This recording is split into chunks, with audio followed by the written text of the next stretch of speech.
umuntu kuko atakumenya ashobora kwishimira kugendana nawe, ashobora kwishimira kwitwa umuvandimwe wawe, ashobora kwishimira kwitwa inshuti yawe.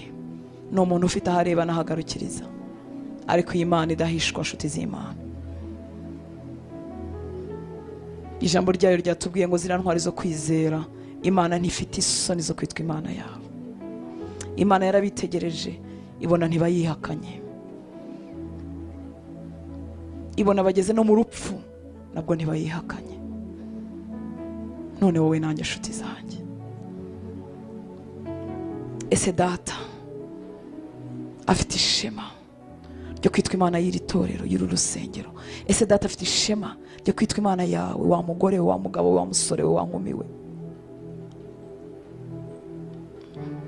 Iki ni igitondo cy'amahirwe, iki ni igitondo cy'ubuntu.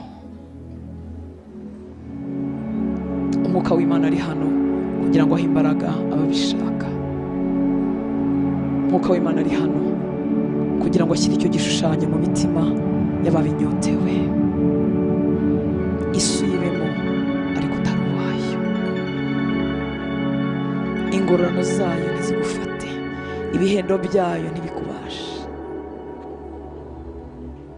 Wiharirwe na Kristo, ugira igishushanyo mu mutima wawe cy'urwo rurembo, ururembo Siyoni, rutaba mu ijoro n'amanywa, rutabamo kurira no gupfusha, rurimo umunezero iyo munsi tutamenya uko tuvuga, twasogonyeho gatoya abahaye Kristo imitima yabo.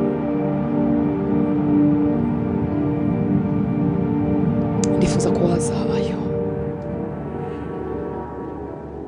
ndifuza ko twazabanayo, ndifuza ko wagira ubuzima bwa gikristo butsinda. Umwami Imana atugirira ubuntu, ashyira icyo gishushanyo mu mutima wawe kugira ngo ntagire icyaha cyongera kukubasha, kugira ngo ubashe gutegeka irari ry'umubiri wawe. Uri gutegeka gute? Uri umuntu waguzwe amaraso.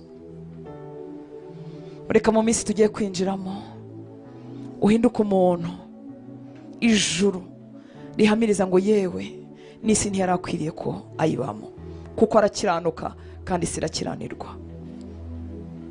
Ntakora icyaha kandi isi yuzuye ibyaha, ntagwa mu mitego kandi abandi imitego yarabarangije.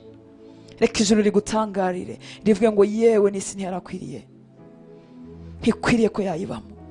Reka na kuzimu babimenye, bakurebe basanga utandukanye nabo bashoboye, bavuga ngo twamuteze ibi arabisimbuka, tumutega n'ibi arabisimbuka, tumutega imitego y'uburyo bwose ntiyamufata. Icyampa muri iki gitondo Umwami Imana akibonera abasore, akibonera inkumi, akibonera abagore n'abagabo, ashyira icyo gishushanyo mu mitima yabo, badafatwa n'imitego y'isi, badashukwa. Reka tumuzamure amaboko hanyuma dusenge. Musabe yandike mu mutima wawe, aguhe kureba Kristo n'ubwiza bwe, aguhe kumenya data kurutaho. Yongera kure ku maso yawe, amaso yawe atwikururwe umenye data. Ndakubwiza ukuri, wongewe kumumenya, ibyo ngibyo wari urimo wasanga ari amanjwe, wasanga ari ubusa.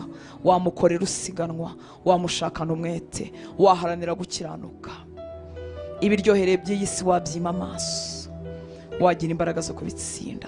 Ntabwo wagwa mu mitego y'abantu, ntiwagwa mu mitego y'abahungu babi n'abakobwa babi n'abagizi ba nabi n'abuzuye irari ry'iby'isi. Imitego yose wayisimbuka. Zamura ijwi ryawe usenga Imana. Data, turi hano muri iki gitondo, twebwe n'abandi bana bawe badukurikira hirya no hino n'abazadukurikira hanyuma.